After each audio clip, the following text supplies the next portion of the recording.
Good morning. Thank you everyone for being here and taking part in our talk on personal integrity and minors online. My name is Leah Peters. I work as policy specialist for digital child protection at ECPAT Germany. ECPAT Germany is a children's rights organization that is working for the protection of minors from sexualized violence, exploitation, and human trafficking. Good morning also from my side. My name is Michael Terhurst. I'm head of the Federal Office for the Enforcement of Children's Rights and Digital Services. A quite long name, KID is the short form, so that might be easier to remember. Today we're going to start with Leah, who's going to present the idea and define the personal integrity and show some potential risks. After that, I'm going to continue by showing some examples how we might battle those risks. So, yeah, thanks for being here. Exactly. When you read the title, you might have asked yourself, but what is personal integrity? Well, according to the Cambridge Dictionary, personal integrity is the quality of an individual of being honest and having strong moral principles. So this means aligning behavior with values, even when faced with challenges or temptations. It includes truthfulness, being reliable, and taking responsibility for your actions. Personal integrity, though, is nothing you are just born with or that's being formed in a vacuum. It is influenced by our family, our social circle, the culture we grow up in, and the experiences we make. Digital environments and technology have become an integral part of our lives. It is nowadays a huge factor in the development of personal integrity. However, it also poses new risks and challenges that we are faced with, thus also posing risks and challenges to the development of personal integrity, especially of minors.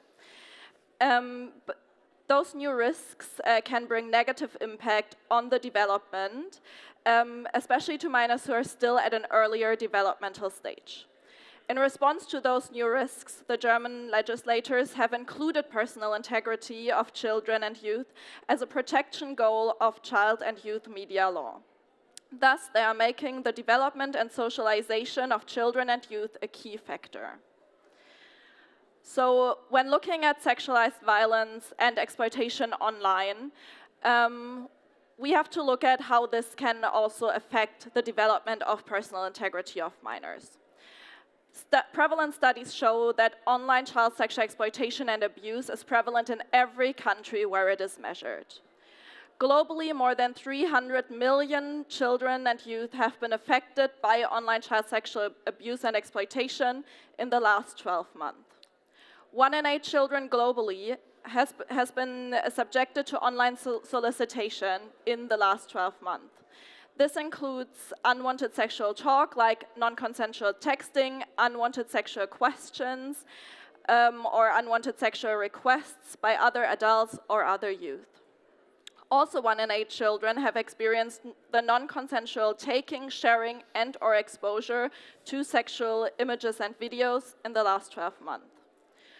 When looking at reports, we see that in 2024, the US National Center for Missing and Exploited Children analyzed more than 30 million incidents of sexualized violence and exploitation against children and youth. 84% of these incidents are outside the jurisdiction of the United States, emphasizing that this problem is global and in every country, but also in international cooperation, we have to deal with and find solutions. When looking at the offender side, we see that police statistics show a demographic change over the past years of offenders in these crime areas, with the average age of offenders becoming younger and younger. In general, every case of online child of the sexual violence and exploitation of children has a digital component, being because the child has been contacted through social media or messaging apps before, or because the abuse and exploitation is being filmed or photos are being taken of it. Being confronted with the sexualized violence is not merely uncomfortable for children and youth, it is deeply disturbing and in many cases traumatic. And like we heard yesterday in the panel, in the high-level panel in the morning, the CEO of the Five Rights Foundation said, without intention, in less than 15 clicks, you find images of sexual abuse and sexual violence against children online. Having seen this so many times online can desensitize children and youth and have negative impact on their personal integrity because it negatively impacts the values they see, positive behavior they are exposed to, as well as respect in acting with each other. Due to this, it is important to create digital environments and technologies based on the rights and well-being of children and youth. It is our duty to do better and deliver on this, and it is not optional. Safe digital environments have a positive impact on children and youth personal integrity, since it creates more aware, knowledgeable, and respectful societies that benefit from the positive sides of technology. Thus meaning it also creates safer digital experiences for everyone, not just for children and youth. Thank you. So, after what you just said, there is a huge and immense necessity to protect the personal integrity of minors. The variety of ideas how to do that is also quite great. So when we look at some voices saying that there's already enough. Like, we hear from some people that when we look at social media platforms, for example, that providers already do a lot to protect the personal integrity of minors. Those voices are from the providers themselves, so maybe it's not like really objective, because when we look at the risks arising out of the different functionalities we see on those platforms, there is the need to do something. So what should we do? There's some ideas of a social media ban. We see that in Australia, we see those ideas in other countries also in the European Union, and the idea to ban young persons from especially social media platforms. The Digital Services Act, the DSA, is taken into account the idea of the rights of the child, the right to participate, the right of participation. So we now have to work together to make sure that we create safe online spaces for children and young persons to guarantee safe usage of those platforms which are important for them, which are part of their everyday life. So, how do we do that? It's not that easy, as you can imagine, because there's no one size fits it all. There are different platforms, different functionalities, and so different risks arising out of those different functionalities. So we have to find individual solutions for every platform. That's a lot of work to do, but that's something we have to do, because otherwise it just doesn't work, and the status quo is not acceptable. So what we do at KIDD, K-I-D-D, so we are responsible in Germany to enforce precautionary measures when it comes to the Digital Services Act, especially Article 28. What we do in Germany is that we have a three-step. So first step is we do an analysis of those platforms. We look at the functionalities. We just try everything you can do there, from going live to comment sections and all that, to see, okay, what functionalities are given on those platforms. Step two is looking at the different risks which are connected to those functionalities. Step three is checking out if those risks are already being covered by precautionary measures which might already be implemented. And if all those risks are already being covered, we're all good, it's fine, there's nothing the providers have to do, but there has been no case where we came to the conclusion that nothing has to be done. So there's always something to do, and there's always a lot to do to create safe online spaces for children and young persons. So our idea is we have something called dialogic regulation. So we don't just yeah, send a letter saying, okay, you have to, I don't know, pay €5 million because your platform isn't safe.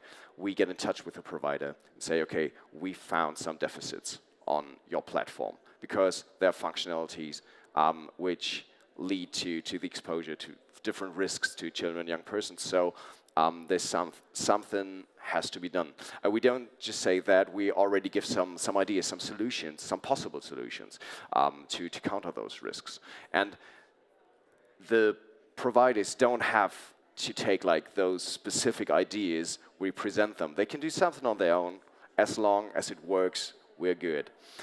And we've made, like, we started this about a year ago. On the legal basis of the DSA, we already started. You mentioned the German Youth Protection Act. We already had this idea in 2021, the Youth Protection Act. So we had already some connections to some providers, which helped us in the past and still now. So we already see some slight improvements. But as you might know, Article 28 DSA needs guidelines. Because you just need guidelines to really have something when you talk to the providers to show what needs to be done, what level of security has to be guaranteed. So when we talk to the providers, we give them possible solutions, we give them some time, and if it works, it's good. If they don't comply, then okay, the next steps, a hard enforcement has to be started, because otherwise just wouldn't work. The guidelines from the EU Commission will be published in the next couple of weeks, so we're happy for this next step, because that makes our enforcement much easier, as you can imagine. Okay, so I talked a lot about possible precautionary measures, and here's some examples. So you can see, for example, moderation or registration, age assurance, all that. That list is non-exhaustive, because it can't be. There are new functionalities like every day. There are new platforms. There are new ideas of how to create spaces for young persons, how to connect people to the different platforms. So new functionalities lead to new risks. New risks lead to the necessity of the implementation of new precautionary measures to guarantee a safe usage for children and young persons. So we are working every day, not just at the status quo, but at possible new functionalities in the future, and the risks arising out of those functionalities. So when we take a brief look, you see some examples here. There are other precautionary measures already mentioned in the draft of the guidelines to Article 28.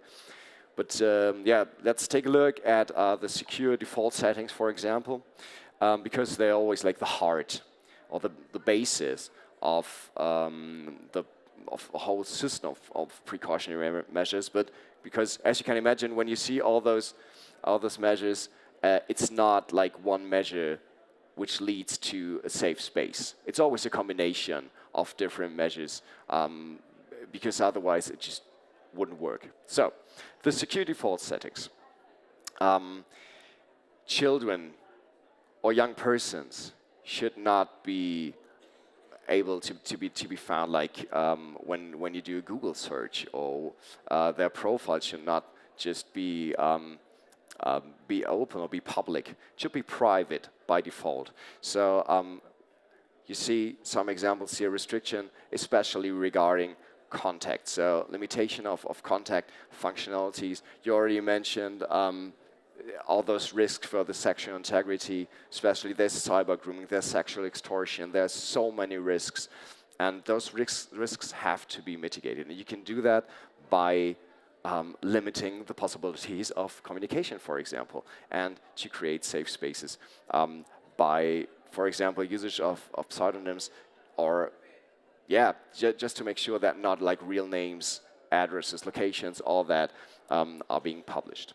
So it is really important for us, and that's like a key factor, that young persons cannot be directly contacted by like adults, because in very many cases you just have no idea how old someone is, and sometimes even the providers, in some cases they do know, but they just tell you that they have no idea, but actually they do know how old you are. But in many cases, they just don't. And when you have pseudonyms, on the one hand, it's good to protect like the individuum, but on the other hand, when you have a name like Butterfly 13, you don't know if Butterfly 13 is a 13-year-old girl or a 46-year-old man.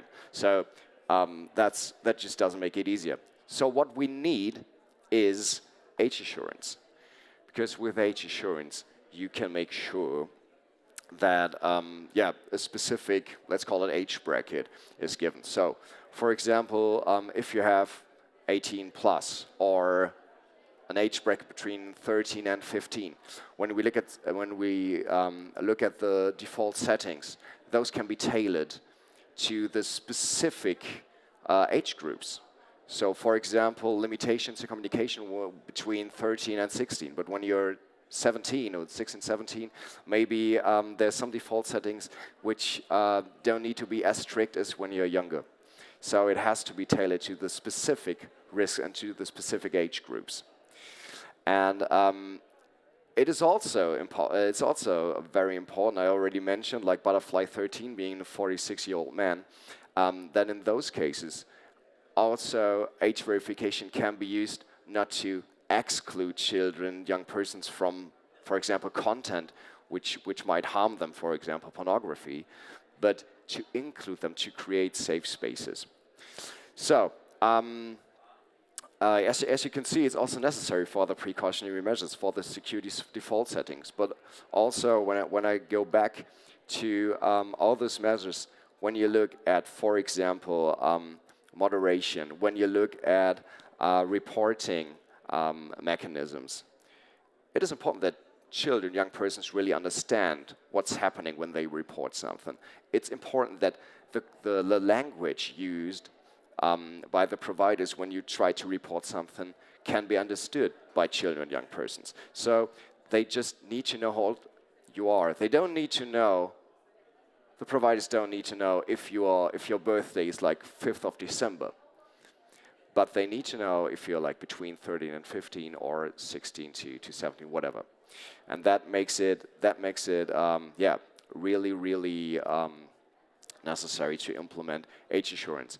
There are different kinds. There are age verification systems. There's age estimation. There are other things being used. All of them have one thing in common. It is always a balancing act between privacy on the one hand and on the other hand functionality. It also has to be user-friendly. There's so many aspects when it comes to age assurance. It's a really big thing, and everyone's talking about it because it's so complicated. Because it's balancing 20 different interests, and it's really hard to find something that really works. So the EU Commission is now publishing the first step, the so-called mini wallet, and in about a year, I think it's planned for autumn 2026, the so-called EUDI wallet. When it comes to the mini wallet and also the EUDI wallet, the first, at the beginning, it will only be possible to verify your age if you're 18 plus.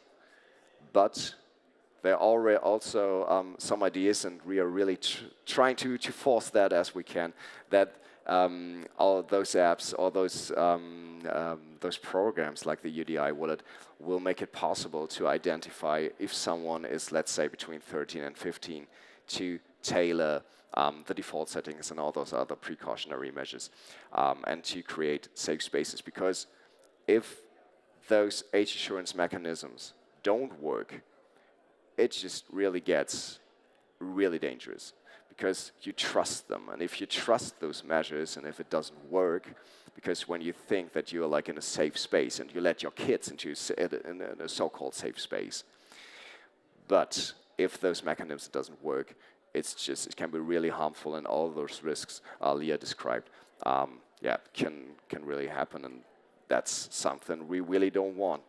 Okay, so our basic idea is not to exclude children, but to include them, and to have like a digital environment offering significantly more opportunities than risks. And that's not easy, because what we are doing is just one small piece.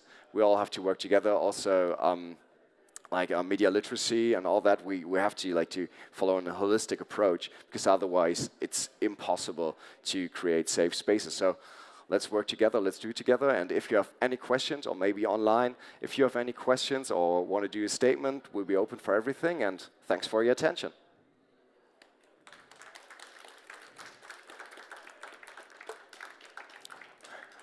Are there any questions, ideas, statements?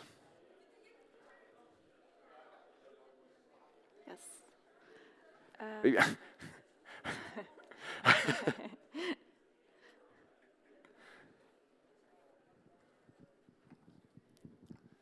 Thank you for the presentation. I'd love to know if you can share, to the degree that you can, how it's been interacting with the platforms and the sort of co-regulatory model that you described. Like, are they open to speaking with you? I assume there are differences between different platforms. I'd be really curious with your experience. Yeah, thank you for your question. It's actually a pretty good question, because sometimes it's actually a bit surprising for us. So we started this idea of dialogic regulation because it was in the Youth Protection Act in Germany, and there are a lot of providers coming to us and saying, also providers we are actually not on our list, and they're coming to us and saying, okay, hey, it's us. Maybe you can look at our platform, because we just want to comply with the law. We just want our platform to be safe. But that's a small part of the providers. We have opened between 30 and 40 cases in Germany so far, and we have also started. We can act in Germany and outside the EU, because in the other member states there are other authorities responsible, and when it comes to very large online platforms, so-called VLOPs, the EU Commission is responsible for the regulation. But when we look at those platforms in Germany or outside Germany, it's interesting, because in Germany most companies or most providers are more or less willing to comply, but and also interesting in chatting with us. That really works. So the first 1 or 2 meetings, I think the communication is kind of good. Also with VLOPs, the VLOPs, they come to us, we talk to each other, we keep each other updated, talk about best practices and so on. That's good, that's good. That still needs a lot, there's still a lot to do, but this actually works pretty well. After that, when we get to the next steps, when we say, okay, you have to change this or that, then it's like, okay, thank you, but let's wait for the guidelines. Because without the guidelines to Article 28, that's what I mentioned in the beginning, a hard enforcement is almost impossible, because they just say, okay, Article 28 needs to be filled with more information to really to show what it really means. So yeah, I think to answer your question, in 2 months I can say a lot more if it really works that well, because smaller platforms we're happy that most of them are willing to comply, but there are others who block. And I mentioned the platforms outside the EU. It's not that easy for us, as you can imagine. And also, maybe it's because the law enforcement outside the EU for us, it's also, we have to be honest, it's not that easy when all around the globe, when there are providers and we want to enforce something. When you want to enforce something in Germany, you send a letter and they say, okay, we have to pay because otherwise. But when you send this letter to, I don't know, any other state in the world, it's not that easy. But yeah, I hope maybe in a year on the next IGF, you ask the same question and say, we are all good. We now have a safe space for children and young persons, or at least a little bit safer. And maybe a little additional comment from the civil society perspective. So I think what we also see missing is transparency from platforms, also to the wider open public, especially when it comes to algorithmic usage on platforms and things like that. This is also one thing we mentioned in the consultation in the guideline process for the DSA, that there wasn't enough emphasis on this transparency and including civil society organizations organizations and academic experts in this, as well as having meaningful child and survivor participation. This was something that we flagged because we see it is very important. Also, already in the developmental stages of new features, of measures that are being implemented. So there is a lot of room for improvement. Thank you. Any other comments, questions?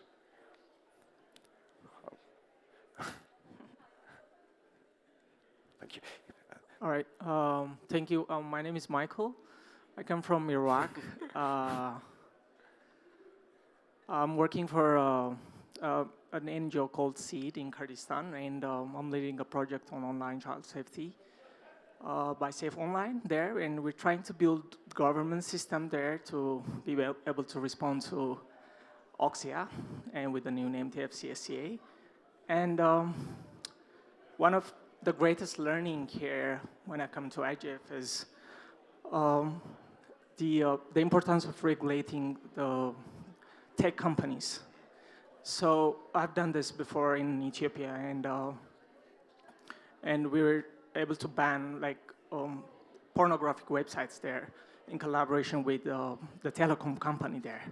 So, but the greatest challenge is when we try to ban those websites, these tech companies, they get their revenue, most of their revenues from these sites. And like, for example, in Ethiopia, like 6% of their revenues from these sites, harmful sites. So it's one of the greatest challenge for us. So we're trying to do that in Iraq, and so it also affects the government because these tech companies are paying taxes to the government, right? So do you have any advice regarding this, how to regulate specifically these telecom companies in a kind of environment? So first of all, love your name. Also Michael's. No, but that's a pretty good question. I mean, it's as I can imagine, a completely different kind of legal system, and so it's actually kind of hard for me to give some advice because we have another legal basis we work from. But maybe, so we made a lot of positive experience when it comes to dialogue. So just communicating and telling them, okay, you don't want to have, sometimes bad press isn't that bad, but in those cases there are a lot of providers who are interested in having like a good picture of themselves in the press, online, wherever. So our idea is we get in the dialogue, and if they comply, then we don't advertise those pages, but we say, okay, we report about our experiences we made with those providers, and we made press statements and so on, where we say, okay, there have been some improvements on various platforms. So other platforms come to us and say, okay, actually we want to also be mentioned like in a positive way by you. Is it possible that we get in touch, that we talk, and so on? So maybe that could be an idea. But you mentioned pornographic platforms. Pornographic platforms, yeah, that's like content. That's content regulation. And most precautionary measures I talked about, that's more risks resulting out of interaction. So it's like, it's also sometimes content, but it's very often risk resulting out of communication. When it comes to cyber grooming, for example, or when it comes to extremism, sometimes it's a mixture of both. Because when you have like extremistic content, and on the other hand, like this communication where they try to get especially young people in their hands. So. I think I have to think about it more. Maybe we can chat later and see and share some ideas, and you can explain me a bit more about your situation, and we will see what we can do. Okay, thank you. Yeah, and I mean also if you have capacity to kind of push from both sides, so push the private sector, but also the government, it's always useful to also use studies that show the negative impact of risks like sexualized violence on the overall economy of the country or the region you live in, since studies show that also online sexualized violence has the same traumatic outcome for survivors and victims like offline sexualized violence. And for offline sexualized violence, there are studies how this negatively impacts a country's economy. So this might also be a route you can go. And it might also be something that the companies or the private sector is interested in to see, because people who suffer from, for example, PTSD, they often have difficulties in participating 100% later on in like their professional life and things like that. So this could also have negative impact on the future workforce they want to build. So this might also be an additional angle you could try to use. Thank you. Do we have time for one last question? A really short question. So, and a short answer. Yeah, I'm sorry. First, I just want to say, as a digital native, I truly understand how vital the work you're doing is. But I'm curious, in terms of like the work that's been done so far, a lot of the times access to education for children has been barred because of different countries' views on what education should be. And I'm curious, do y'all have any measures in place to prevent that from happening when implementing these protective measures? You want to start? Yeah, I mean, so we are both based in Germany, the KID and ECPAT Germany. So we work on that legal basis, and they're already in the legal basis. There are a kind of a strong basis that ensures that this is not going to happen. So, for example, when you look at the development of your sexualization, then there are different laws when you're a teen, so when you're above 14 than when you're below 14.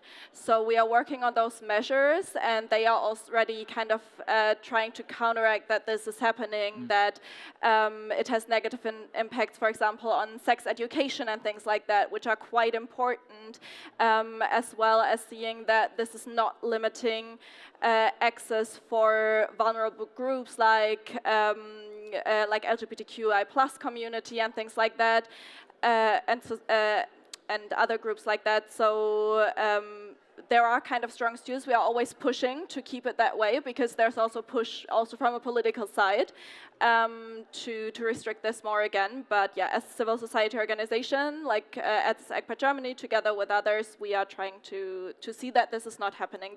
We have it like in our perspective and are pushing for that. Yeah. Thank you. That was a perfect answer. I have nothing to add. So thank you. Thank you, Leah. Thank you, everyone. Thank you.